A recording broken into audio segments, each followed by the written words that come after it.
Hello, অনলাইনে যারা আছেন সবাই ভালো আছেন?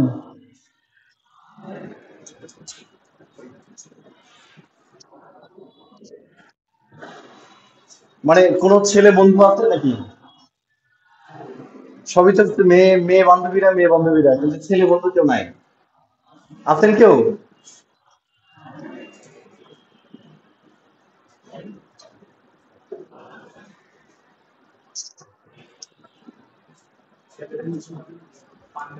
হ্যাঁ, একটু পানি দিয়ে লাগবে।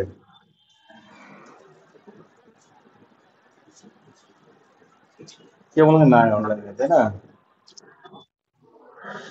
আমি তো শব্দ শুনতে পাচ্ছি আছে।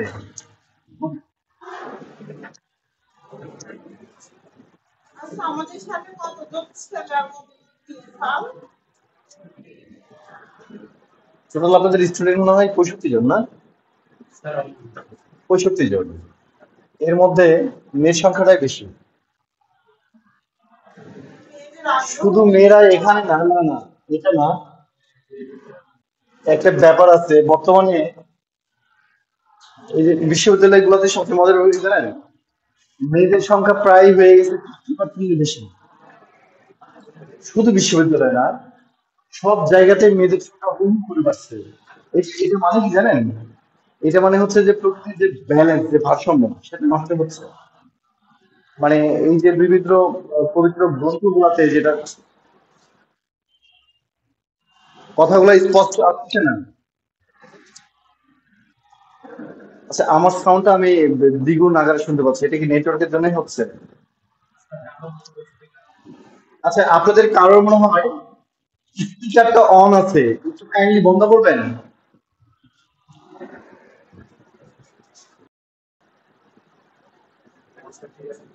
হ্যালো। হ্যাঁ, এখন কি ঠিক আছে ভাইজান? ক্লিয়ারলি শুনতে পাচ্ছেন?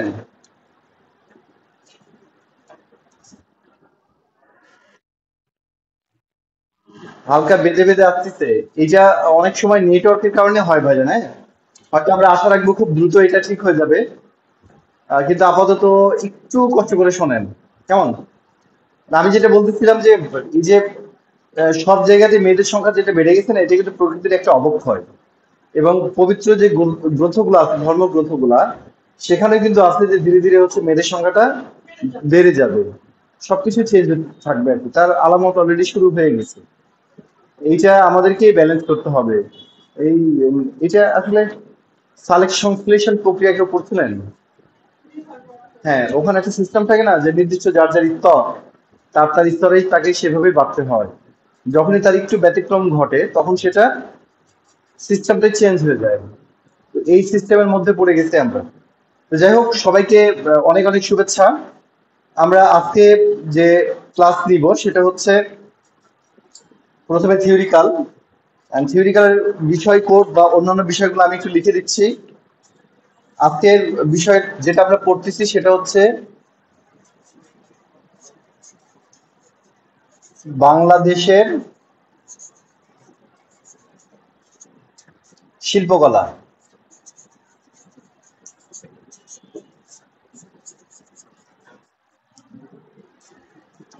আচ্ছা, এটার বিষয় কোড হচ্ছে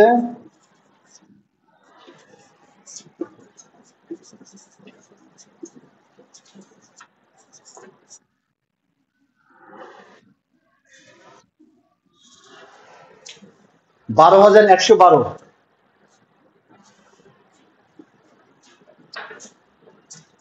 আর আজকে যে বিষয়টা আমরা পড়ব সেটা হচ্ছে বাংলাদেশের শিল্পী, শিল্প ও শিল্পী।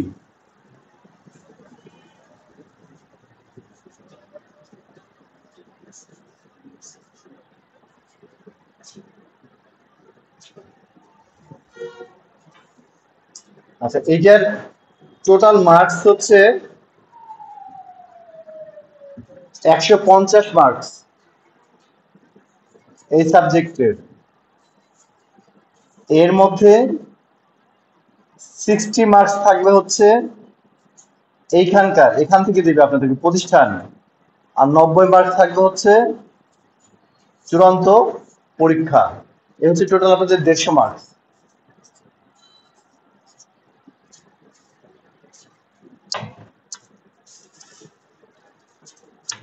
ক্লিয়ার সবাই? অনলাইনে যারা আছেন দেখতে পাইছেন আর বুঝতে পারছেন?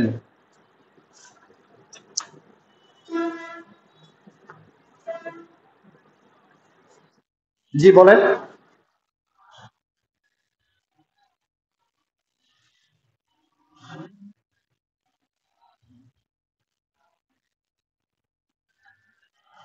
আচ্ছা আচ্ছা, ব্রড কোশ্চিন বা শর্ট কোশ্চিনের বিষয়টা এটা পরিবর্তন হয়। সেক্ষেত্রে নতুন সিলেবাসটা কি আছে আমি জানি না, তবে সাধারণত পুরাতন যে পরীক্ষাগুলোতে হয় দেখা যাচ্ছে ব্রড থাকে আপনাদের সর্বোচ্চ দুইটা বা তিনটা, বা চারটা, এর বেশি থাকে না। বাদ বাকি টোটালটাই হচ্ছে শর্ট, এবং তার থেকে আরো শর্ট। কিছু থাকে 1 মার্কের অ্যান্সার, কিছু থাকে আপনার 3 বা 4 মার্কের অ্যান্সার, আবার কিছু থাকে হচ্ছে 12 বা 15 মার্কসের। এই হচ্ছে টোটালি আপনাদের কোশ্চিন গুলো হয়। এখন 12 বা 15 মার্কের যদি হয় সেক্ষেত্রে ধরেন 3টা বা 4টা লিখতে হচ্ছে আপনাদেরকে। 3 × 45 বা 4 × 60 বড় প্রশ্নগুলা। তারপরে সংক্ষিপ্ত প্রশ্ন থাকবে হয়তো আরো 20 মার্কস। 10 মার্ক থাকবে হচ্ছে আপনাদের 1 মার্ক করে হচ্ছে শর্ট কোশ্চিন। তো এই হচ্ছে টোটাল কোশ্চিনের প্যাটার্ন। আচ্ছা, এখন আহ, এর আগের বার বা তার আগের বার দুইবারে পরীক্ষা হচ্ছে 2 রকম থিওরিক্যাল। 2 রকম মার্কসের ভিত্তিতে এটা কোশ্চিন হয়েছে। এবার কি হবে জানি না, তবে এবার আগের মতনই হওয়ার কথা আছে, যে ব্রড প্রশ্ন হয়তো 3টা বা 4টা থাকবে, আর সংক্ষিপ্ত প্রশ্ন থাকবে হচ্ছে 3 মার্কের বা 2 মার্কের, আরো ধরেন 10-20 মার্কের মতন। আর একদম যেগুলো 1 মার্কের কোশ্চিন সেগুলো হয়তো 10 মার্কের মতো থাকতে পারে। কেমন? এই হচ্ছে ব্যাপার। তো এখন এইটা টোটাল এই যে প্রতিষ্ঠান থেকে আপনাদের পারফরমেন্সের উপরে এটা বিবেচনা করে এখান থেকেই 60 মার্কস, 60 মার্ক হচ্ছে এখান থেকে দেয়া হয়। আর বাদ বাকি যে 15 মার্কস, সরি, বাদ বাকি যে হচ্ছে 90 মার্কস, সেটা হচ্ছে আপনাদের চূড়ান্ত যে পরীক্ষা হবে সেখানে হচ্ছে এটা কাউন্ট করা হবে। সেটা হয়তো জুন জুলাইয়ের দিকে আপনাদের পরীক্ষা হবে। আচ্ছা, এখন আমরা মোটামুটি বিশ্ব সভ্যতার ইতিহাস এটা মোটামুটি শেষ করে ফেলেছি, তাই না? আমরা গত ক্লাস থেকে শুরু করছি হচ্ছে গত ক্লাস থেকে শুরু করছি বাংলাদেশের শিল্প ও শিল্পী। আচ্ছা, এখন এই যে শর্ট কোশ্চিন গুলা আপনাদের শীট দিচ্ছে অফিস থেকে, শীট গুলো নিচ্ছেন না? ওখানে দেখবেন যে শর্ট কোশ্চিন গুলো আছে, সেগুলো হচ্ছে আপনারা একটু কাইন্ডলি নিজের মতো করে দেখে নেবেন। কারণ আমার বিশ্বাস যে আপনারা এমন একটা বয়সে আছেন, আপনাদেরকে জাস্ট যদি সঠিক নির্দেশনাগুলো দেওয়া হয় আপনি নিজেরাই সেটা করতে পারবেন। আমি জাস্ট আপনাদেরকে হেল্প করব, যদি কোনো সমস্যা থাকে বা কোনো কিছু না বুঝতে পারেন বা কিভাবে কি করবেন না করবেন এই বিষয়গুলো আমি হচ্ছে দিক নির্দেশনা দিব। ঠিক আছে? তাহলে দেখবেন অটোমেটিক আপনারা নিজেরাই পারবেন। এখন বাংলাদেশের শিল্পী ও শিল্প, এর আগের বার যেমন আসছিল শিল্পী, শিল্প কি, শিল্পী কি, এর আগের বার কিন্তু কোশ্চিন আসছিল। চারুকলার গোনাগাথা আপনারা যেমন বেসরকারি পড়ছেন বা সরকারি কলেজগুলোতে পড়ছেন, যে হচ্ছে 30টা প্রশ্ন বললে 5টা প্রশ্ন অনেক সময় কমন পান না, বা 10টা প্রশ্ন কমন পান না। আমাদের চারুকলার ক্ষেত্রে এইগুলো সিস্টেম নাই। চারুকলার ক্ষেত্রে আপনাদেরকে পড়াশোনার যেটা নিয়ম সেটা হচ্ছে যে জানার জন্য পড়তে হয়, তাই না? এখন আরেকটা বড় ব্যাপার হচ্ছে যে পৃথিবীতে সবচেয়ে বড় শিক্ষা কি বলেন তো? মানুষের সঙ্গে মেশা। এটা হচ্ছে পৃথিবীর সবচেয়ে বড় শিক্ষা। আর এই পড়াটা নিছকই হচ্ছে চাকরির জন্য তো না, নিছকই হচ্ছে আপনাদের জানার জন্য। চাকরির জন্য এটা হচ্ছে সহায়ক, সহায়ক। ঠিক আছে? তো আমি বারবার আপনাদেরকে বলতেছি যে থিওরিক্যাল আমরা হচ্ছে লাস্টের দিকে একটু প্র্যাকটিক্যালও করবো, কিন্তু থিওরিক্যালের জন্য আমরা সবাই মোটামুটি 5 থেকে 10 দিনের একটা প্রিপারেশন নিব। 5 থেকে 10 দিনের প্রিপারেশন নিব। সেই 5-10 দিনের মধ্যে আপনাদের টোটাল সিলেবাস যতগুলো আছে, কর্মকৌশল এবং 2টা থিওরি, এই 2টা আমরা কমপ্লিট করে ফেলতে পারবো। কোনো টেনশন থাকে না, ওকে? কোনো প্রেশার নিন না। ঠিক আছে? আর এই পড়াগুলো হচ্ছে আহ, আদরের পড়া। আদরের পড়া বলতে যে ধরেন যে এগুলা কেমিস্ট্রি না বা ফিজিক্স না বা হচ্ছে বায়োলজি না, যে আপনি না মুখস্থ করে যদি লিখেন, আবার না লিখলেও আপনি পরে ভুলে যাবেন। মুখস্থ করে লিখতে হয়, লিখার জন্য একটা প্রিপারেশন লাগে। আবার যদি ঠিক মতো না লিখতে পারেন তাহলে কেমিস্ট্রি বা এই যে সাবজেক্ট গুলো বললাম সেগুলো হচ্ছে মানুষ ভুলে যায়। আমার ক্ষেত্রে এটা হতো যে আমি ওই লিখতে লেখাটা কমপ্লিট হলো না, তার মানে আমি ভুলে গেছি। বিশেষ করে কেমিস্ট্রিতে আমি খুব বেঁধে যেতাম। এখন এই সাবজেক্ট গুলো কিন্তু সেগুলোর মতো না। তার মানে আমাদেরকে এগুলা কি করতে হবে, এগুলো হচ্ছে আদর দিয়ে পড়তে হবে, ভালোবাসার সঙ্গে এগুলো পড়তে হবে। আপনি যখন এইটা হচ্ছে জাস্ট জানার জন্য পড়বেন, একবার রিডিং পড়বেন, একবার রিডিং পড়াতে আপনার অর্ধেক কমপ্লিট হয়ে যাবে। কিন্তু আবার দেখবেন যে আবার 4 থেকে 5 দিন পরে আপনি ভুলে গেছেন, তাই না? আবার 4 থেকে 5 দিন ভুলে গেছেন। আবার চিন্তা করতেছেন যে আমি মুখস্থ করবো এতগুলা জিনিস, এই বয়সে এসে আবার মুখস্থ করবো, আবার পড়বো। তখন দেখবেন আর টেনশনে পড়া হয় না। তখন আবার যখন হচ্ছে যে নোট গুলো দেখেন, তখন মনে হয় এটা ইজি, পারবো। পড়লেন, আবার 2-4 দিন পরে ভুলে গেলেন। এই হচ্ছে এই পড়াটার সাথে এমনটা হয়।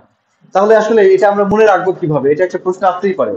এখন মনে রাখার জন্য আপনাকে ওই যে বললাম যে আমরা যেহেতু পড়তে আসছি কি, চারুকলা, এবং এই চারুকলাটাকে পড়তে আসছি পাশাপাশি জানার জন্য।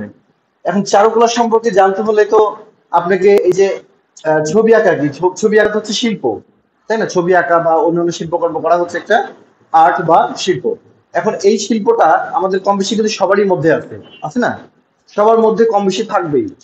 কিন্তু তারপরেও আমরা আমাদের নিজের যে শিল্পত্বের যে ব্যাপার, সেটা মন থেকে প্রকাশ করতে পারি না বা বের করতে পারি না। কিন্তু গান তো সবারই ভালো লাগে, লাগে না? তাহলে তো এখানে সহজভাবে বোঝা যাচ্ছে যে আমাদের মধ্যে শিল্পত্বের ব্যাপারগুলো আছে। তারপরে ধরেন গান বাজনা, তারপরে ধরেন যে এই যে অনেক রকম হাতের কাজ, পরিবারের রান্না বাড়া, এগুলো ভালো লাগে না আপনাদের? বা ঘর গোছানো লাগে না? রান্না ভালো লাগে। রান্না ভালো লাগে না, ঘর গোছানো, বা এই যে কাপড় চোপড়, নিজের কাপড় যদি নিজে তৈরি করতে পারেন, এই যে মন থেকে যে চাওয়া, চাওয়া পাওয়ার যে বিষয়গুলা, আপনি যখন চাচ্ছেন এবং চাওয়ার সঙ্গে যখন আপনার মনের মিলটা হচ্ছে, তখন সেটাতে কি কিসে রূপ নিচ্ছে? তখন এটাই রূপ নিচ্ছে হচ্ছে শিল্প। শিল্পটা সংজ্ঞাটা হচ্ছে জাস্ট আপনি আপনার মতন করে দিবেন যে হ্যাঁ, এখন অনেকেই বইয়ের ভাষা লিখতে পারে, অনেকে অন্যরকম ভাষায় লিখতে পারে। এখন শিল্পটাকে যখনই আপনি জানার চেষ্টা করবেন, তখন দেখবেন যে নিজেকে নিয়ে প্রশ্ন করবেন যে আমার কি ভালো লাগে। আমার তো আসলে এই যে ছবি আঁকা ভালো লাগে, অনেকেরই হয়তো যে শুধুমাত্র চাকরির জন্য বাধ্য হয়ে করছেন, তাদেরও একটা ব্যাপার থাকে। যাই হোক, কোনো না কোনো ভাবে আপনার ভালো লাগা থেকেই কিন্তু এখানে আসতে হবে। এখন এই ভালো লাগাকে যখন হচ্ছে আপনি আপনার প্রকাশ ঘটাবেন, এখন প্রকাশ ঘটানোর মাধ্যমটা হতে পারে অভিনয়, হতে পারে গান, হতে পারে ছবি আঁকা, হতে পারে রান্না বাড়া, হতে পারে সাজসজ্জা সজ্জাকরণ, হতে পারে বিল্ডিং এর কাজ, সেটা এনি ওয়ান হতে পারে। সেটা সবটাই শিল্পের মধ্যেই পড়ে। তখন সেটা একটা মাধ্যমিক রূপ নেয়, যেটাকে আমরা শিল্প বলছি। এখন এই জন্য এই জিনিসটাকে আমাদেরকে জানার জন্য কি করতে হবে, যে প্রথমে আপনাদেরকে জানতে হবে যে বাংলাদেশের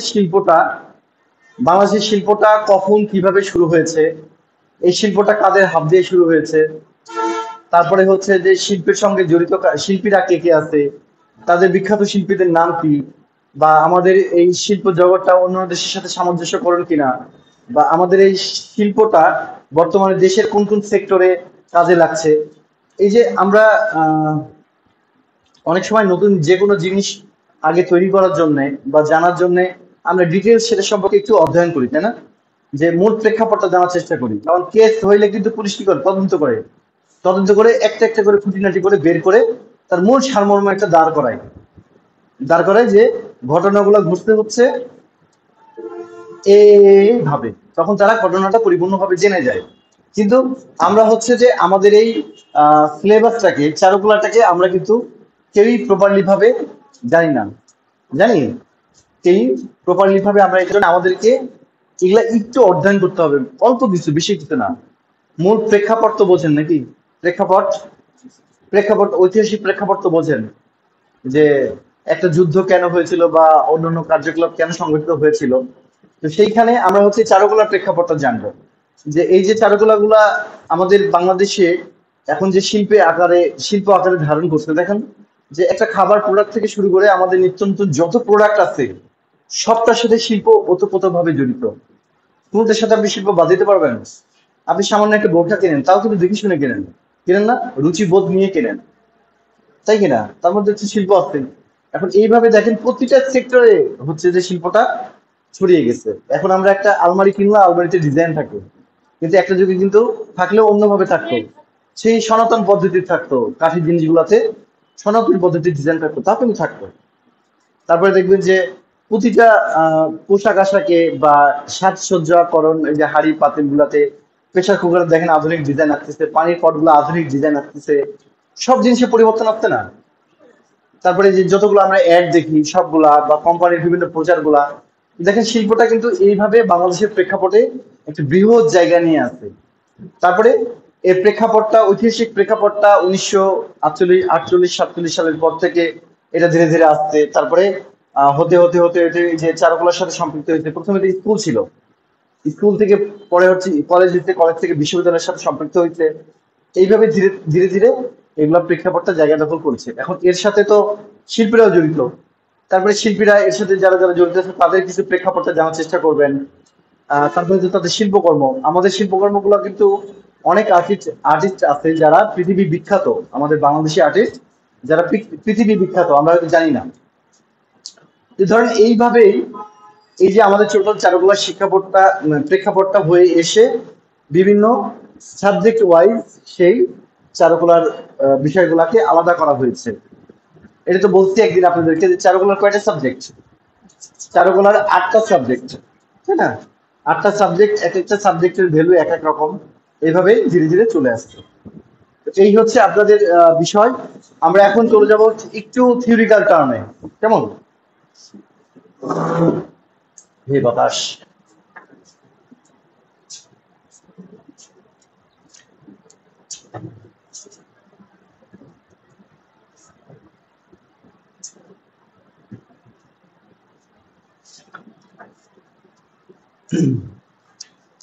আজকে যে জিনিসটা আমরা পড়বো সেটা হচ্ছে বাংলাদেশের শিল্পী ও শিল্প। এখন দেখেন এই যে আপনাদের যে শীট গুলো দিচ্ছে, আপনাদের এই শীট গুলোতে এই সংজ্ঞাগুলো সবই আছে। এখানে হয়তো ব্রড আকারে আছে, আপনাদের কাছে আছে, এটা হচ্ছে বইয়েরই অনুলিপি, বই থেকে এটা কভার করা হয়েছে। আর আপনাদের কাছে যেটা যেগুলো আছে সেগুলো বইয়েরও আছে, আবার হচ্ছে সেইটা থেকে হচ্ছে একটু শর্ট করে দেওয়া হয়েছে। কেমন? এইখানে প্রথমে যেটা বলতেছে যে শিল্পটা কি, দেখেন লিখছে যে প্রত্যেক মানুষ নিজে যা কিছু সৃষ্টি করে তাই শিল্প। অর্থাৎ নিজস্ব চিন্তা ভাবনা ধ্যান ধারণা এইসব নিয়েই মানুষ তার সৃষ্টিকে বাস্তবে রূপদান করে, আর সেই সৃষ্টি হচ্ছে তার শিল্প। কেমন? আচ্ছা, এখন এখানে হচ্ছে শিল্পের আরো বেশ কিছু সংজ্ঞা আছে, এগুলো আপনারা দেখে নেবেন। জাস্ট এগুলো এক বা দুই কথা বা 1 মার্ক বা 2 মার্ক বা 3 মার্কের জন্য আপনাদের নিজেদের মনের মতন করে বানিয়ে বানিয়ে লিখবেন, এবং যারা নিজেদের মতো করে লিখবেন তারা সবচেয়ে বেশি মার্ক পায়। ঠিক আছে, এটা আমাদের চারুকলা সিস্টেম, যেটা আমি জানি। কিন্তু যারা হচ্ছে যে এই যে ঐতিহাসিক নোট পত্রগুলো পড়ে বা বই থেকে হুবহু কপি করে মুখস্থ করে লিখে দেয়, তারা তুলনামূলকভাবে গড়পড়তে যে নাম্বারটা তারা সেটাই পায়। আর যারা একটু ব্যতিক্রম করে এবং তথ্যগুলোকে সঠিক রেখে তারা বেটার করে। আচ্ছা, তারপরে এই যে আপনারা একটু দেখে নিবেন, শিল্পটা বলার কিছু নাই, যতটুকু বলছি আমি একটু আগে সেটাই এনাফ। আচ্ছা, তারপরে চলে যাবো হচ্ছে আমরা শিল্পী সম্পর্কে। এখন আপনারা আগের সিলেবাসটা যারা যারা পাননি সব নিয়ে নেবেন, অফিস থেকে সব নোটপত্র যা আছে সব নিয়ে নেবেন। এখন দেখেন যে বিখ্যাত শিল্পী ও শিল্পকর্ম, এখন বাংলাদেশের বিখ্যাত শিল্পের শিল্পীর দু একজনের নাম বলেন দেখি। জয়নুল আবেদিন, নিতিন কুন্ডু, এস এম সুলতান, তারপরে যামিনী রায়, কামরুল হাসান, তাই না? সফিউদ্দিন আহমেদ, কিবরিয়া, মোহাম্মদ কিবরিয়া, আমিনুল ইসলাম, যাই হোক আরো প্রমুখ ব্যক্তিরা। আপনাদের এই যে এখানকার অনেকগুলা কোশ্চেন, সবচেয়ে মজার ব্যাপার হচ্ছে এই যে 5-6 বছর আগে যে আপনাদের ক্লাস 8-এর যে চারুকলা বই ছিল স্কুলের বাচ্চাদের, 8-এর বা হচ্ছে আপনার 6-এর 7-এর 9-এর, এই বইগুলা থেকেই ম্যাক্সিমাম কোশ্চেন আছে, জানেন? ম্যাক্সিমাম কোশ্চেন এবং তার উত্তরপত্র ওই 8-9-এর বই থেকেই হচ্ছে সব আসে, সব। আপনাদেরও ওই 2টা বই পড়লেই ওই ওই বইগুলা যদি পড়েন, ওই বইগুলা পড়তে 1 দিন থেকে 2 দিন লাগবে সর্বোচ্চ।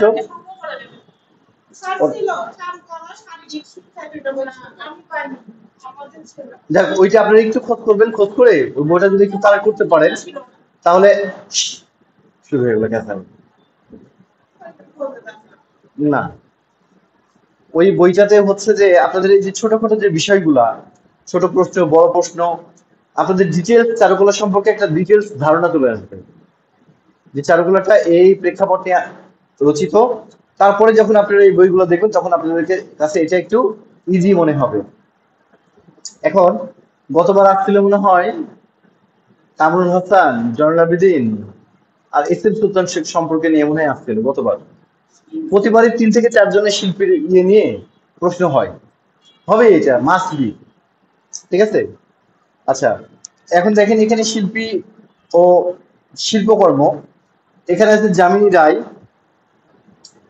এখন যামিনী রায় সম্পর্কে তাহলে আমরা কিভাবে পড়বো? যামিনী রায় সম্পর্কে দেখা যাচ্ছে যে আপনাদের 3 মার্কের প্রশ্ন আসলো, ঠিক আছে। তখন একরকম ভাবে লিখতে হবে, 1 মার্কের আসলে একরকম লিখতে হবে, আর 12 বা 15 মার্ক আসলে সেটা ডিটেলস লিখতে হবে, তার বাড়ি কই, সে কিভাবে কি করেছে না করেছে, ইচ এন্ড এভরিথিং। আপনারা কিছু মনে করেন না, হ্যাঁ আমার খুব গরম লাগতেছে। আজকে তো আরো গরম আর এই দিনটাতে মনে হয় যে এটা কি লাভ এর উপরে না না, এর উপরে নাই। এটা কি গরমটা বেশি থাকে। আচ্ছা, যামিনী রায় এর জন্ম হচ্ছে 1887 এবং মৃত্যু হচ্ছে 1972 সাল। বাংলার লোকধারার অন্যতম খ্যাতিমান শিল্পী যামিনী রায় পশ্চিমবঙ্গের বাঁকুড়া জেলায় বেলিয়াতোড় নামক গ্রামে 1887 সালে তিনি জন্মগ্রহণ করেন। খুব ছোটবেলা থেকে যামিনী রায়ের মাঝে ছবি আঁকার প্রতি গভীর আকর্ষণ ছিল। ঘরের দেওয়াল, মেঝে থেকে শুরু করে হাতের কাছে যা পেতেন তার উপরে ইচ্ছামতো হাতি, ঘোড়া, পাখি, বিড়াল, পুতুল বা অন্যান্য জিনিসপত্র তিনি আপন মনে আঁকতেন। এই যে এটা দেখা যাচ্ছে 2 মার্কের আসলো কোশ্চিন। তখন আপনারা এর নাম কি, এর বাড়ি কোথায়, জন্ম কোথায়, মৃত্যু কত সালে, জন্ম কত সালে, এর কয়েকটি শিল্পকর্মের নাম দিয়ে ছেড়ে দেবেন, তাহলে তো শেষ। এখন যদি ডিটেলস আসে তখন আমরা কি করব? তখন যামিনী রায়ের হচ্ছে যে শিক্ষাগত ব্যাপার, প্রাতিষ্ঠানিক ব্যাপার, তারপরে হচ্ছে শিল্পের ব্যাপার, বিভিন্ন রকম প্রদর্শনীর সংজ্ঞা, বিভিন্ন রকম শিল্পের সংজ্ঞা, তারপর একটা শিল্পের নাম এবং তার ব্যাখ্যা, এইভাবে ডিটেলস করে লিখতে হয়। ঠিক আছে। আচ্ছা, তারপরে যে পাবলো পিকাসো সম্পর্কে একইভাবে পড়বেন। Vincent van গঘ, Nandalal Basu. আচ্ছা, অনেকে বলতে পারেন যে এর মধ্যে পাবলো পিকাসো কিভাবে আসলো, এটা তো বাংলাদেশের শিল্পী ও শিল্পকর্ম। তারপরে ভিনসেন্ট ভ্যান গঘ, এই যে নন্দলাল বসু। এখন আমাদের এটা দেশটা হচ্ছে 1947 সালে বিভাজন হয়েছে, তাই না, ভাগ হয়েছে। তার আগে তো সবই তো এক ছিল। তখন এই যে যামিনী রায় বা বা এই যে আমাদের দেশের জৈন বলেন বা অন্যান্য বলেন, সবই হচ্ছে যে একই ধারা ছিল। সবাই তো তখন বাঙালি, আমরা তো এখনো বাঙালি জাতি, তাই না? এই যে ধরেন হাজার হাজার বছর ধরে উপমহাদেশ, ভারতীয় উপমহাদেশ একসাথে ছিল। আমরা মাত্র এই 50-60 বছর হচ্ছে আলাদা হয়েছি, তাই না?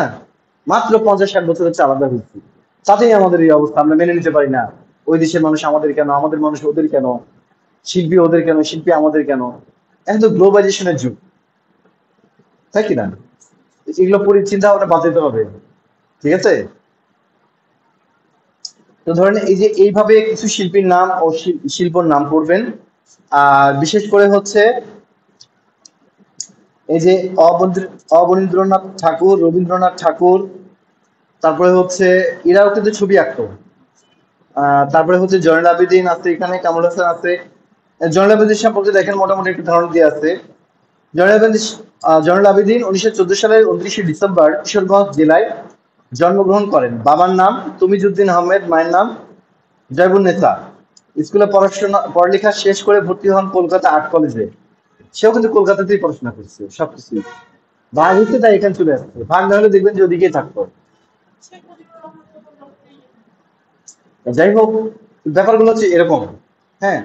তো এই যে বাংলাদেশের এখানে হচ্ছে যে তারপরে হচ্ছে কামরুল হাসান।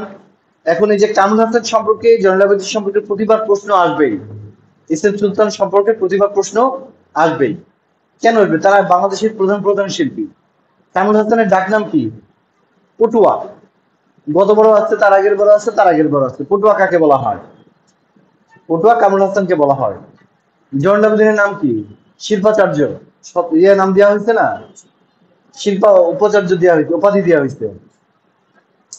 তারপরে এদের কয়েকটা যে শিল্পের নাম মনে রাখবেন। তারপরে হচ্ছে যে এরা কিভাবে কি তাদের জীবনটা পার করছে সেটা মনে রাখবেন। তারপরে যে কামরুল হাসান বিখ্যাত কিছু শিল্পকর্ম আছে। তার আগে জয়নুল আবেদিনের বলি, জয়নুল আবেদিনের যে মেরুনা 43, এর আগে দিনে বলছি আমি, যে বিখ্যাত যে দুর্বিক্ষিত চিত্রগুলো করছিল না, হাড়ুডি বেরিয়ে যাচ্ছে, কাকে মাংস ছিঁড়ে খাচ্ছে, হ্যাঁ, ডাস্টবিনে লাশ পড়ে আছে, রিক্সাতে লাশ পড়ে আছে। এগুলো হচ্ছে যে এস এম সুলতানের আহ প্রতিবাদী একটা শিল্পকর্ম, যেটা ম্যাডোনা 43 নামে গোটা বিশ্বে পরিচিত, আর আমাদের দেশে পরিচিত দুর্ভিক্ষের ছবি নামে। ঠিক আছে? এই যে জয়নুল আবেদিন যখন এই শিল্পকর্মগুলো করেন, তখন গোটা পৃথিবীটাকে নতুন ভাবে চিনতে শুরু করে যে কে, এ তো বড় আর্টিস্ট, অনেক বড় আর্টিস্ট, বড় মাপের আর্টিস্ট। তারপরে ধরেন যে কামরুল হাসান, এই যে বাংলাদেশের জাতীয় পতাকার রূপকার, তাই না? তারপরে আর কি, মনোগ্রাম, মনোগ্রামের, তারপরে বিখ্যাত ওই যে ইহার একটা ছবি আসছিল যুদ্ধের সময়, এই জানোয়ারকে হত্যা করতে হবে, পোস্টার একটা আছে। এটা একটা কি হ্যাঁ, এই জানোয়ারকে হত্যা করতে হবে। তারপরে যে লাস্ট প্লান্টেশন, প্রথম বৃক্ষরোপণ, এই যে এগুলা হচ্ছে আমাদেরকে জানতে, এই যে যে কটা নাম বললাম শিল্পকর্মের না, এগুলো প্রতিবার পরীক্ষাতে আসে। এটা না চাকরি পরীক্ষাতেও আপনারা যে বাংলাদেশের মধ্যে দিয়ে এগুলো প্রতিটা জিনিস, আমি যেগুলো বললাম প্রতিটা জিনিসই হচ্ছে পরীক্ষাতে আসে। ওকে, প্রতিটা জিনিসই আমাদের পড়তে হবে। তারপর যে এস এম সুলতানের আছে, এস এম সুলতান তো একদম মাটির মানুষ। আচ্ছা, এস এম সুলতানের যে শিল্পকর্মগুলো দেখতেন, দেখছেন কি মনে আছে? কেউ বলতে পারবেন কি ধরনের শিল্পকর্ম আঁকে? যেমন জয়নুল আবেদিনের যে গরুর গাড়ির চাকা উঠায় দিচ্ছে, বিভিন্ন জায়গায় দেখছেন আপনারা, টাকা থেকে শুরু করে অনেক জায়গায় দেখছেন। তারপরে দেখবেন যে ওই যে নৌকা বেঁধে গেছে, এইভাবে দুই তিনজন লোক লুঙ্গি গোছা মেরে টানতিছে। তারপরে দেখবেন যে দুই তিনটা মহিলা, ওয়ালাইকুম আসসালাম, দুই তিনটা মহিলা দেখবে যে উকি দিচ্ছে, জানলা ফাঁক করে উকি দিচ্ছে। এগুলো হচ্ছে জয়নুল আবেদিনের বিখ্যাত সব শিল্পকর্ম। আর কামরুল হাসানের 3 কন্যা আছে, গাজীর পটচিত্র আছে, এই জানোয়ারকে হত্যা করতে হবে, এই প্রশ্নগুলো ঘুরে ফিরে আসবেই। আপনি এগুলো লিখে রাখেন, যেগুলো যেগুলো বললাম এগুলো পরীক্ষাতে আসবে। এখন যদি না লিখে যদি নিজেরা পড়তে পারেন, সেটা সবচেয়ে উত্তম। না লিখে হ্যাঁ, না লিখে মনে রাখবেন যে এই কোশ্চেন গুলো স্যার বললো আসবে, প্রতিবারই আসে। আমি লিখতেছিলাম না তাই এটা বলছিলাম তুমি দেখো ছাড়া, আপনার আজকে ইয়ে কই, ইয়ে সানগ্লাস না কি পরেন আপনি? ও, মানে আপনার চোখে পাওয়ার বেড়ে গেছে।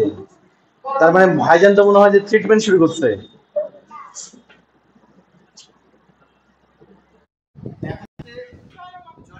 ধীরে 3 থেকে 4টা যে শিল্পকর্ম আছে, নাম বলি আমি। যেমন হচ্ছে যে উকি, গুণ টানা, জয়নুল আবেদিনের উকি, গুণ টানা, তারপরে যে ম্যাডোনা 43,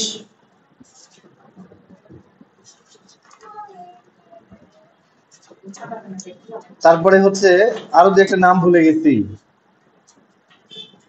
ওই যে ইয়া, গরুর গাড়ি আছে একটা, গরুর গাড়ি। গরুর গাড়ি দেখেন না অনেক ছবিতে, যে কাদার মধ্যে গরুর চাকা আটকে যায়, ওটা তখন তুলে দেয়। এই ছবিটা ওনার থেকে গোটা বাংলাদেশে ছড়াই গেছে, গোটা পৃথিবীতে ছড়াই গেছে। ওর নামই হচ্ছে গরুর গাড়ি। তারপর হচ্ছে আপনার ওই যে নবান্ন, মনপুরা, মনপুরা 70, এটা মনে রাখবেন, মনপুরা 70, এগুলো হচ্ছে জয়নুল আবেদিনের। এবার যে কামরুল হাসানের লিখেন, কামরুল হাসান,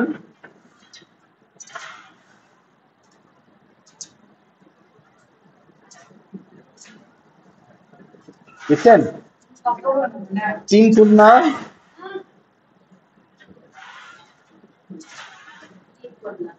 উকি, গাজীর পটচিত্র। এই দুষ্টু বাবু, এই দুষ্টু বাবু, শব্দ করছো কেন? তোমার কিন্তু নাক কেটে নেবো, নাক।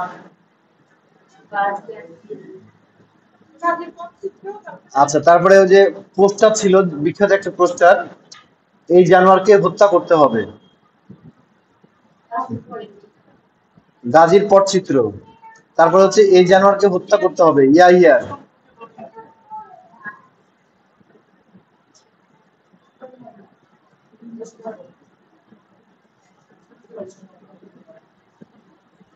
তারপরে বাংলার রূপ, এই কটা মনে রাখলেই হচ্ছে।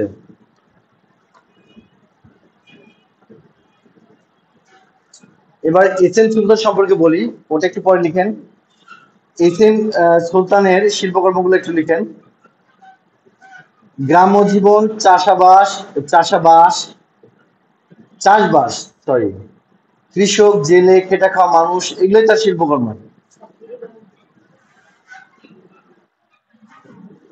তারপর বলে চাষবাস, গ্রাম্য জীবন, কৃষক, জেলে, খেটে খাওয়া মানুষ। ভাইজান নিচে কিন্তু আজকে অনেক গরম, এখানে বরঞ্চ ভালো আছে, এখানেই থাক, বাচ্চা মানুষ অস্থির হয়ে যাবে ও। প্রয়োজনে ওকে আপনার কাছে বসায়নি, ওখানে বাতাস বেশি। বাবা ওই যে বাবার কাছে যাও। গ্রাম্য জীবন, চাষবাস, কৃষক, জেলে, খেটে খাওয়া মানুষ লিখলেই হচ্ছে। আচ্ছা, এখন গতবার আসছিল কি যে তিনটে শিল্পীর চারটা করে শিল্পকর্মের নাম লিখতে বলছিল এবং ব্যাখ্যা লিখতে বলছিল, আমার মনে আছে, কারণ অনেকেই পারছিল না, আমি পরীক্ষার হলে ছিলাম, আমি সবগুলাকে বলে বলে দিচ্ছি।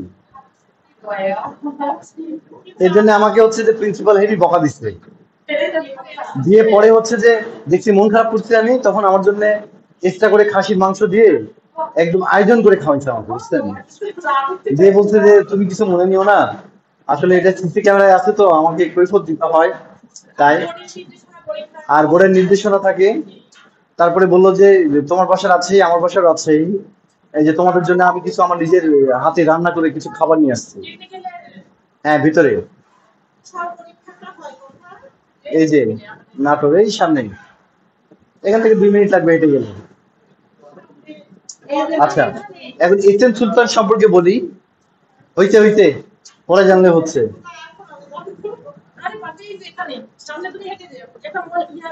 মানে আপনাদের কি খালাম্মা বা চাচি আমি এমনি বলি? হ্যাঁ জি চাচি।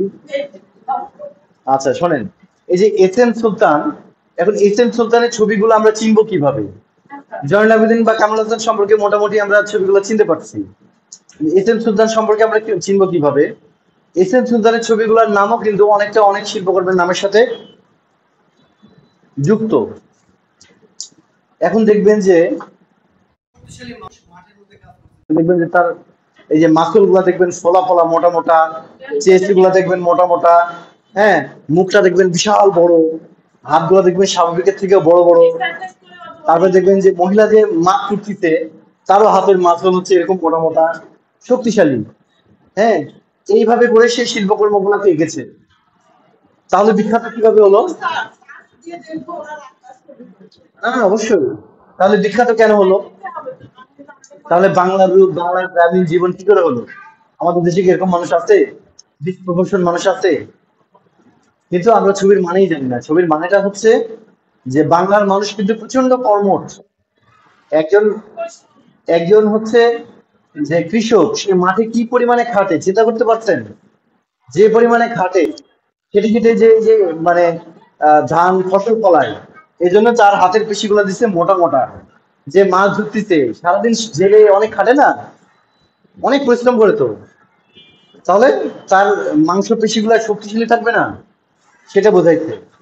একজন মহিলা, আমাদের যে এই গ্রাম্য যে মহিলাগুলো কিন্তু খুব খাটে, আগেকার মহিলাগুলো, এখনকার গুলো তো আমরা একটু লাটসাই হয়ে গেছি, এখন আমাদের কাজের মানুষ না হলে হয় না।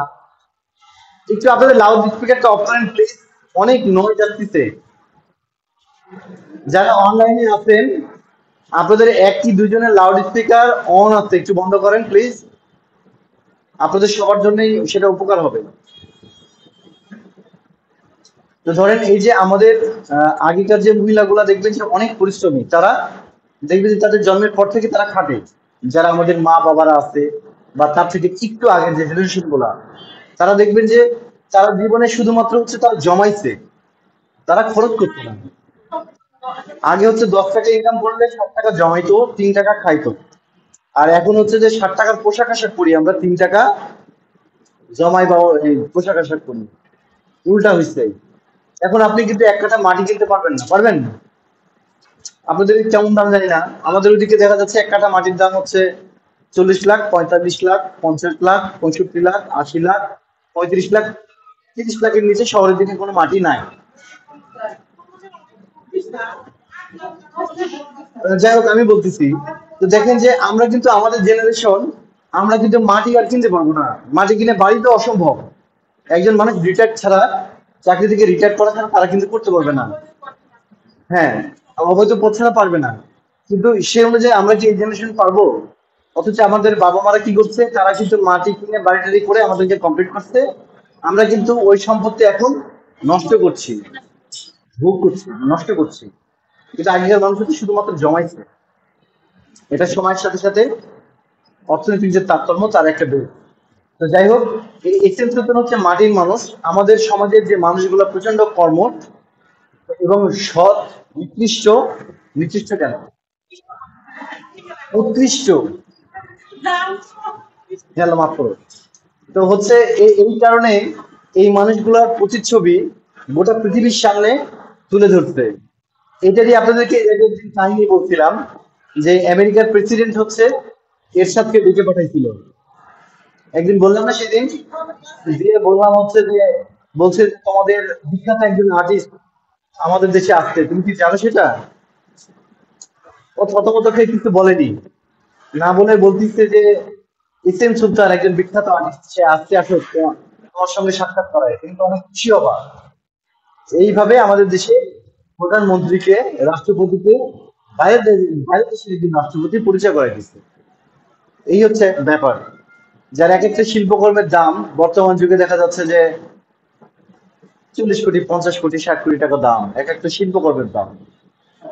বুঝতে পারছেন? যাই হোক, তো আমাদের এই দেশের যে বড় বড় শিল্পীগুলা,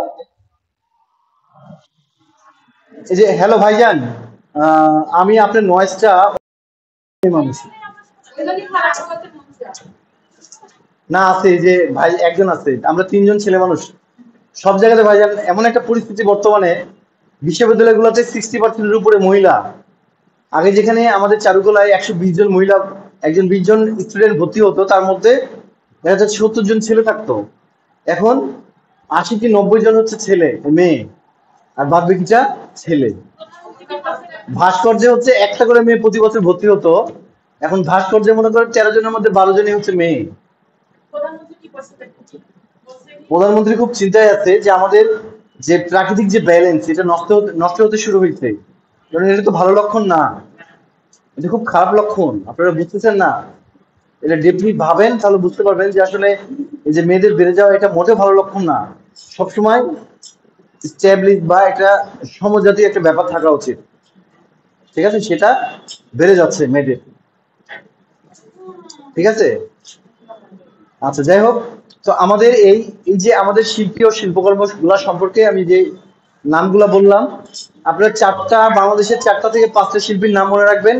এবং এই এদের 4টা করে, হ্যাঁ 4টা করে শিল্পকর্মের নাম, এদের জন্ম কোথায়, এদের মৃত্যু কোথায়, জন্ম কত সাল, মৃত্যু কত সাল, এবং এদের একটু লাইফস্টাইল সম্পর্কে লিখবেন, যদি সেটা 5 মার্কের অ্যান্সার হয়।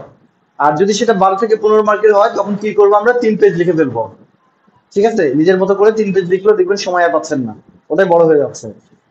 ওকে, যতটুকু সময় লাগবে ওই একটু 3 পেজের বেশি লিখলে ইয়ে হয়ে যায়।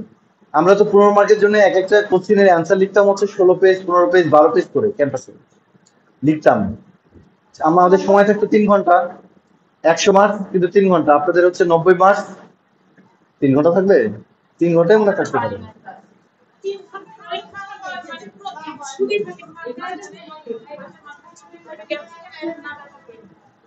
থিওরি পরীক্ষাগুলোতে গ্যাপ থাকে না, এটাকে থিওরি বলে।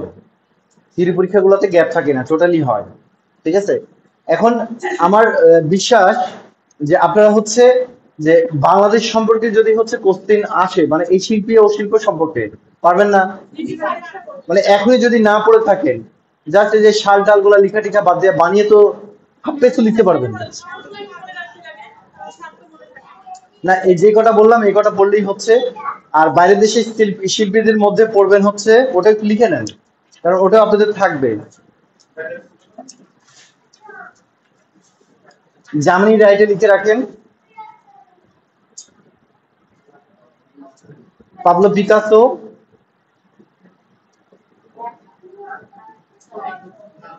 যামিনী রায়, পাবলো পিকাসো,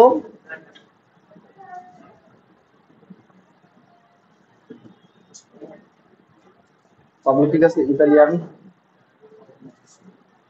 স্পেনের। তারপর লিখে হচ্ছে ভিনসেন্ট ভ্যান গগ,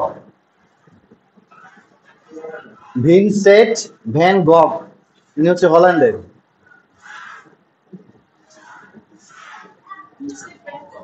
আর একটা বিখ্যাত শিল্পী আছে না, কি যেন নাম, ও রাফায়েল লিখেন, রাফায়েল।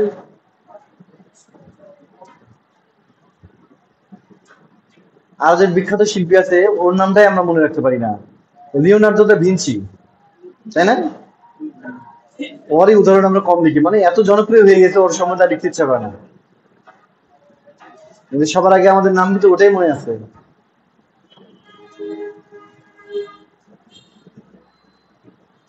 বুঝছেন ভাইজান? যারা অনলাইনে আছেন, ম্যাডাম বা ভাইজানরা, সবাই কি শুনতে পাইছেন আমার কথা এবং লিখছেন? আমাকে যদি আপনারা একটু না বলেন তাহলে কিন্তু আমি বুঝবো না।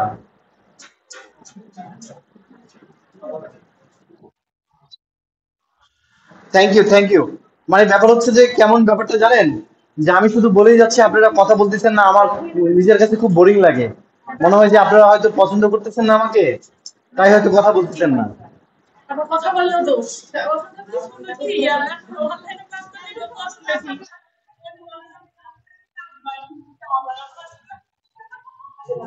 ও আচ্ছা, আপনার নাম কি ভাইজান? বাসা? উল্লাপাড়া, সিরাজগঞ্জ। আচ্ছা, সিরাজগঞ্জের বেশ কিছু আর্টিস্ট কিন্তু রাজশাহী বিশ্ববিদ্যালয়ে আছে, চারুকলা, জানেন এটা আপনি আপনার অঞ্চলে? এবং আপনাদের সিরাজগঞ্জের হচ্ছে যারা চারুকলায় পড়ছে তারা কিন্তু সবাই ভালো আর্টিস্ট হয়, ম্যাক্সিমাম 90%। যেটা রাজশাহীর ক্ষেত্রে 50% হয়, নাটোরের ক্ষেত্রে হচ্ছে 30% আর্টিস্ট বের হয়, তো সিরাজগঞ্জে 90%। না তো একটু পছন্দ। আচ্ছা,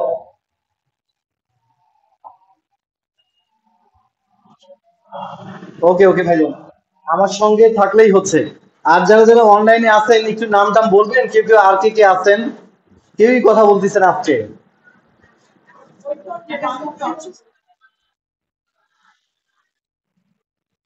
সাদিয়া পারভিন, ওকে। তারপরে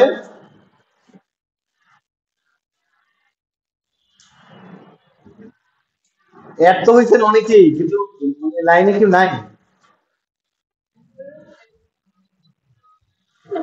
ও, তাহলে সবাই হয়তো চা কফি খাচ্ছে আর ওয়ালাইকুম আসসালাম ফেরদৌসী ম্যাডাম, ভালো আছেন?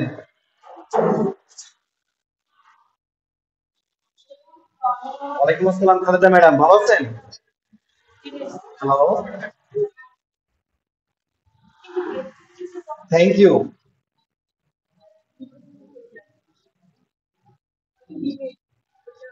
হ্যাঁ, আজকে ছাত্রচিত্র করবো। আচ্ছা, প্রতিদিন হচ্ছে কোন জায়গায় যেন পাবনা না, এই যে আমাকে একজন হচ্ছে জিনিসপত্র আনতে দিছিলেন, উনি কি আছেন? এই যেমন আচ্ছা, গতদিন আমাকে একজন জিনিসপত্র আনতে দিছিলেন, উনি কি আছেন?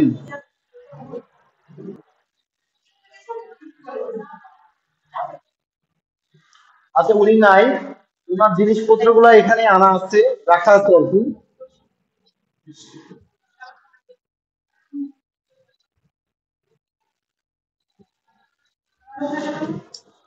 আচ্ছা, এগুলোর নাম হচ্ছে, একটা বোর্ড লাগবে, হাফ শিট একটা বোর্ড, বোর্ডের সঙ্গে লাগবে কাগজ, তার সঙ্গে লাগবে হচ্ছে কাগজকে আটকানোর জন্য ক্লিপ, ছবি আঁকার জন্য লাগবে পেন্সিল, তার সাথে লাগবে পেন্সিল কাটার জন্য পেন্সিল কাটার, একটা রাবার, তারপরে হচ্ছে রং পেন্সিল, তারপরে হচ্ছে এন্টি কাটার। এই যে এই এই কিছু জিনিসগুলো লাগলেই হচ্ছে।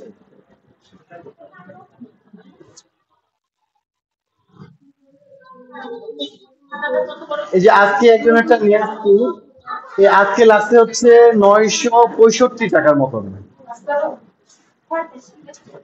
আপনার টোটাল 1 বছরে আর লাগবে না, বুঝছেন? টোটাল 1 বছরে আর এক্সট্রা করে কিনতে হবে না, আবার এগুলো হচ্ছে আপনার পিসিরা ব্যবহার করতে পারবেন। ঠিক আছে, একটা ভালো মানের বোর্ড দিতে হবে, আর ভালো মানের একটা পেন্সিল, কালার পেন্সিল গুলা, যাতে করে যে বারবার আর কিনতে না হয়।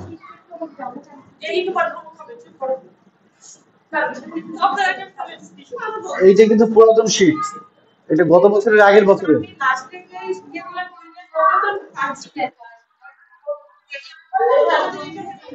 আছে আছে। জি বলেন। আহ, এনে দিতে পারবো কিন্তু, হ্যাঁ কিন্তু আমার আসলে, আমি ইদানিং খুব ব্যস্ত আছি বুঝছেন। আমাকে হচ্ছে আপনি কবে দিতে পারবেন, আমি সেই অনুযায়ী আপনাকে ডেটটা দিতে পারবো।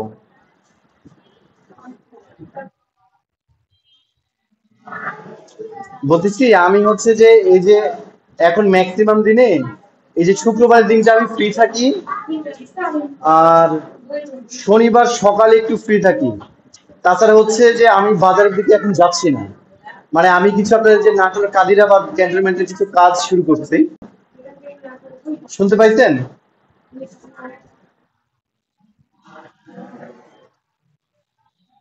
আচ্ছা,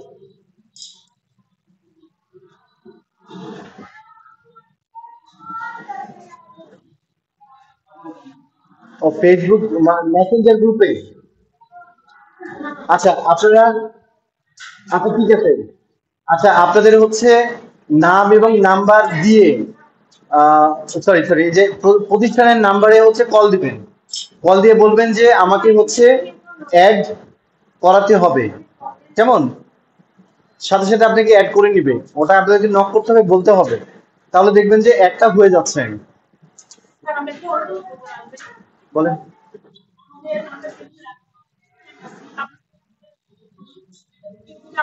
হোয়াটসঅ্যাপ গ্রুপে না, মেসেঞ্জার গ্রুপে।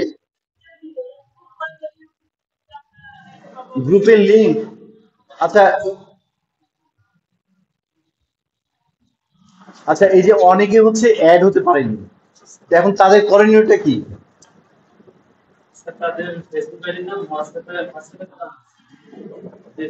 আমাদের মেসেঞ্জার গ্রুপে তো আছেই, হোয়াটসঅ্যাপ গ্রুপে ওরা আছে নাকি? আচ্ছা আচ্ছা, আর হোয়াটসঅ্যাপের গ্রুপ যেটা করছো তোমরা, ওটার কি লিঙ্ক আছে? আচ্ছা, ওই হোয়াটসঅ্যাপের যে লিঙ্কটা, ওই হোয়াটসঅ্যাপের লিঙ্কটাই হচ্ছে হোয়াটসঅ্যাপে দিয়ে দিতে হবে। দিয়ে দিলে মানে অ্যাড হওয়ার লিঙ্কটা দিয়ে দিলে, যারা হচ্ছে অ্যাড হতে পারেনি অনেকেই ওখান থেকে অ্যাড হতে পারবে, কেমন?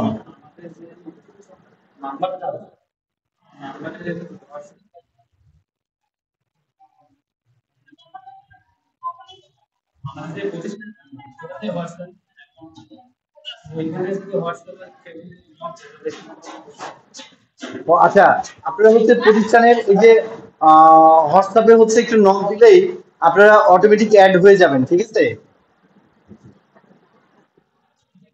এটা অফিস থেকে বললো আর কি। আর যদি আপনাদের কারোর হচ্ছে, হ্যালো, ওয়ালাইকুম আসসালাম, ভালো আছেন আপনি?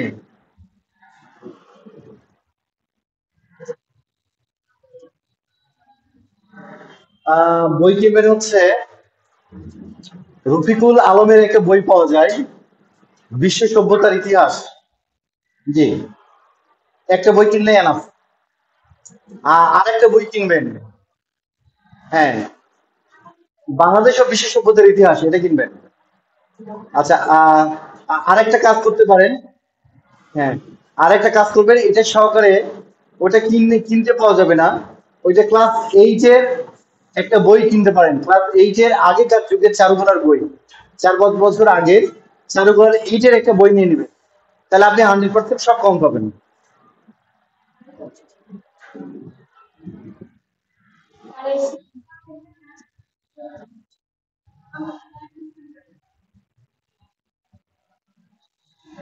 এক সাবজেক্ট থেকে সব সাবজেক্ট মানে বিষয়গুলো বের হবে আর কি।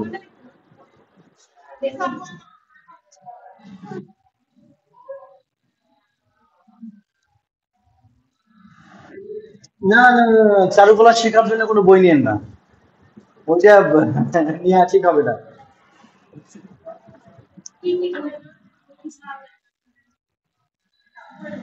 না, ওটা দরকার হবে না ভাইজান, বুঝছেন?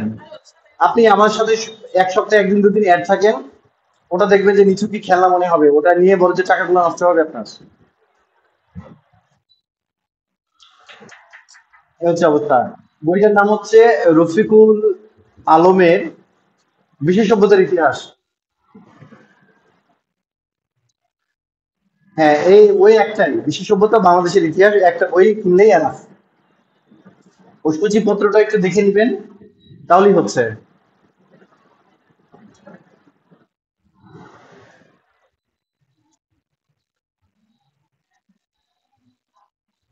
রাফায়েল, দেখি এই টাইপের কালার কিন্তু অনেক রকম হতে পারে, কালার দুই তিন রকম কালার হতে পারে। এইটাই এইটাই হচ্ছে বিশেষ সভ্যতা ও শিল্পকলার বই। এই একটা বই, এরকম টাইপের বই আমি নিজেও কিনছি কিছুদিন বয়সে। এই যে ডক্টর রফিকুল আলম, ঠিক আছে, এই একটা বই আর ক্লাস এইটের বইটা কিনলেই হচ্ছে। এখানে আপনার যে শিল্পকর্ম থেকে শুরু করে সবকিছুই এখানে ডিটেলস ভাবে দেয়া আছে। যে কোনো তথ্য, এই যে শীট গুলো আমরা পড়াচ্ছি, এইসব বই থেকে সবকিছু ওখানে জাস্ট সাজানো হয়েছে আর কিছু না। ঠিক আছে।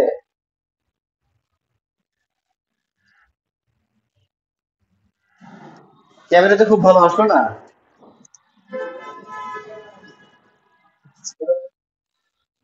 আচ্ছা একটা ছবি হ্যাঁ, আপনি একটা ছবি তুলুন তো ম্যাডাম। ছবি তুলে এটা গ্রুপে দিয়ে দেবেন, ওকে। হ্যাঁ। আচ্ছা, যে এটা রেডি আছে।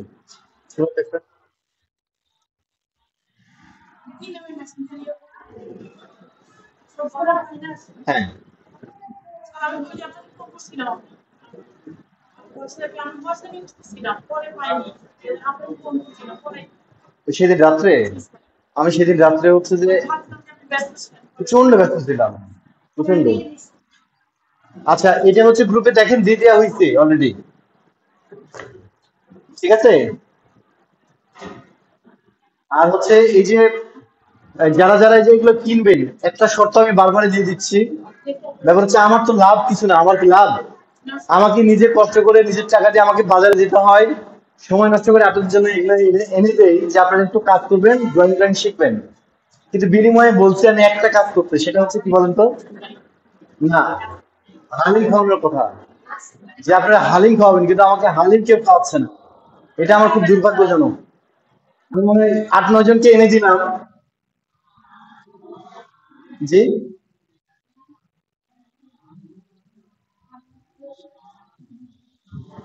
আচ্ছা, আসলে অবশ্য হালিম খাওয়াবেন, ঠিক আছে। আচ্ছা, আর কারো যদি লাগে সেখানে আমাকে একটু নক করবেন, জানাবেন, আমি অবশ্যই আপনাদেরকে এনে দিব। আমি চারুকলার জন্য আপনাদের জন্য যতটুকু যা প্রয়োজন আমি সবকিছু দিচ্ছি, কারণ আমার হচ্ছে যে এই যে আপনাদেরকে যে আমি পড়াচ্ছি বা যে বলেন।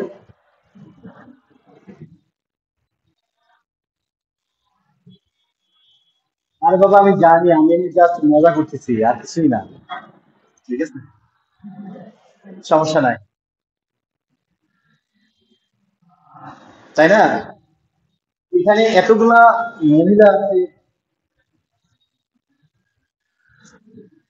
হ্যাঁ, এখানে এতজন মহিলা আছেন, কেউ একবার কেউ বললো না স্যার অবশ্যই আমরা হালিম খাওয়াবো? কারো মানে মুখে একটা ইয়ে বলো না।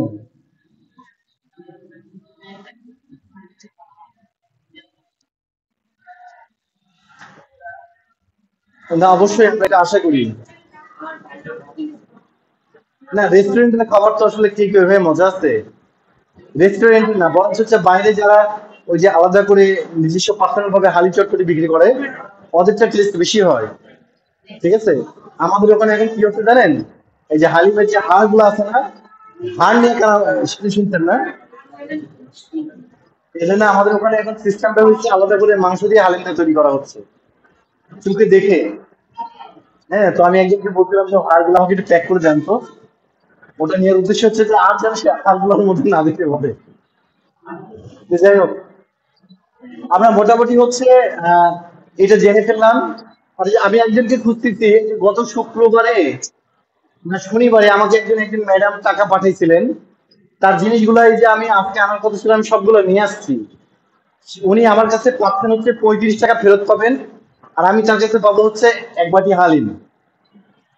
ঠিক আছে, তার কাগজপত্রগুলো এখানে থাকলো।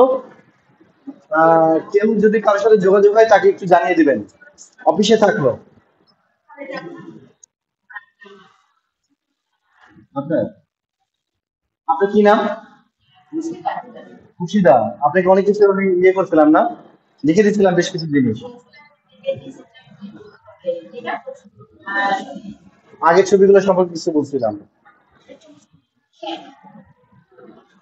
আচ্ছা, এখন হচ্ছে যে আমরা মোটামুটি থিওরিক্যাল যে আজকে যে ক্লাসটা, থিওরিক্যালটা আমরা কি মোটামুটি আপনাদেরকে বোঝাতে পারছি? স্বপ্নের আইডিটাকে, ওটা একটা পিচ্ছি ছেলে ছবি দেয়, এই যে গাজর নিয়ে কমেন্ট করছিলাম, গাজর হয়নি আপনার।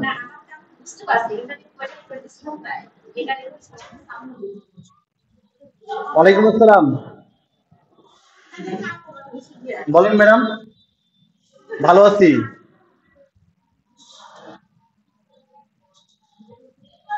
এইটের বই কিনতে বলি নাই, বললাম যে আগেকার চারুকলার একটা বই পাওয়া যেত এইটের, ক্লাস এইটের। ওই বইটা আপনারা আত্মার থেকে একটু সংগ্রহ করবেন। ওটা চারু ও কারু।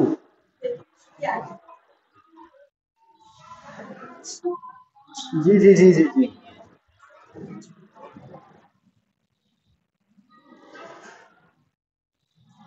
আচ্ছা, আরেকজন যে আমাকে,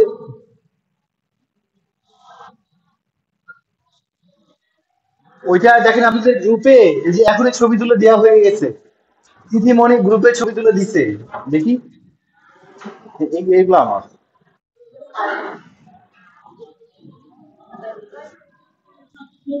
আচ্ছা, আরেকজন, এই যে আরেকজন মহিলা বললেন কে হচ্ছে কিনতে দিতে চাইলেন।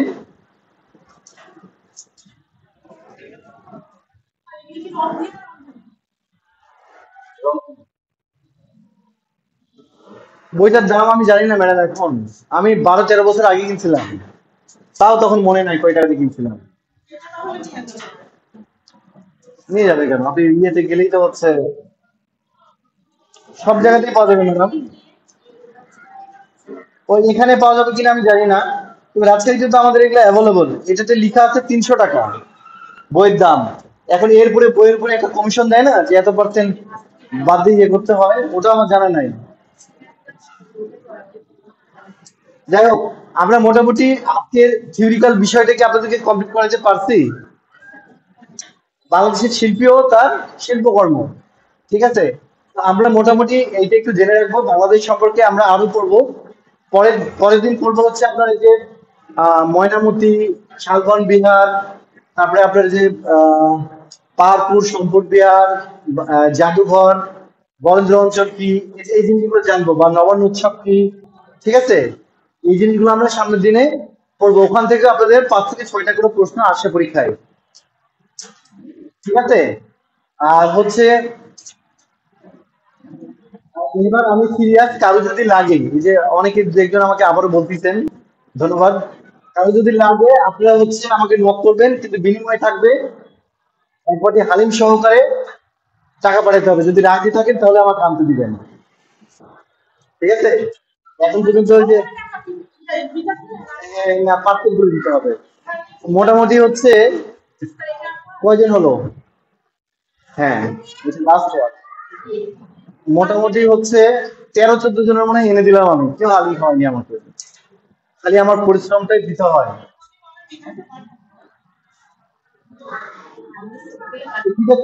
হ্যাঁ বলেন। আপনি মনে হয় আপনার আপনার এলাকাটা কোনটা ভাইজান? ওই ঈশ্বরদী। আচ্ছা, ঈশ্বরদীতে ওখানে ভালো কোনো লাইব্রেরি থাকলেই ওখানে পেয়ে যেতে পারেন। এখানে লেখা আছে 300 টাকা, এরপরে তো মনে হয় একটা কমিশন দেয় না? ওই যে 15% না 17% না 30% না 20% সিস্টেম জানা নাই আমাদের। ওই নিতে পারে, 250-300 টাকার মতনই হয়তো নিবে, বা তার একটু কম হতে পারে। ঠিক আছে, ওই আশেপাশে পেয়ে যাবেন। না, যদি না পান তাহলে হচ্ছে আমাকে একটু নক করবেন, আমি হচ্ছে প্রয়োজনে এনে দেবো রাজশাহী থেকে। ঠিক আছে।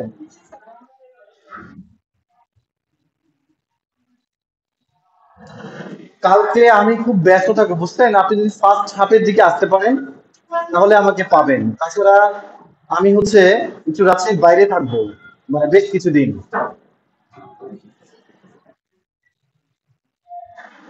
আচ্ছা, ফোন নাম্বারটা লিখে নেন। 01670 815 হ্যাঁ 873 হ্যাঁ হুম হ্যাঁ আচ্ছা, আহ, আমরা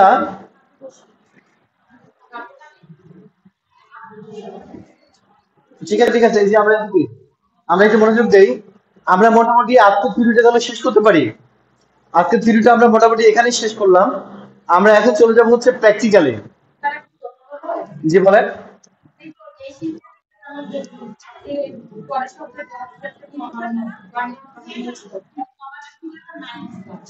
সংক্ষেপে আসছে, সংক্ষেপে একটা শীট দেওয়া আছে আপনাকে পরে, ওটাতে আছে। হ্যাঁ হ্যাঁ, শীট তো আরো থাকবে আপনাদের কাছে তিনটা। হ্যাঁ হ্যাঁ, তাহলে এটা ফেরত দিয়ে দেন।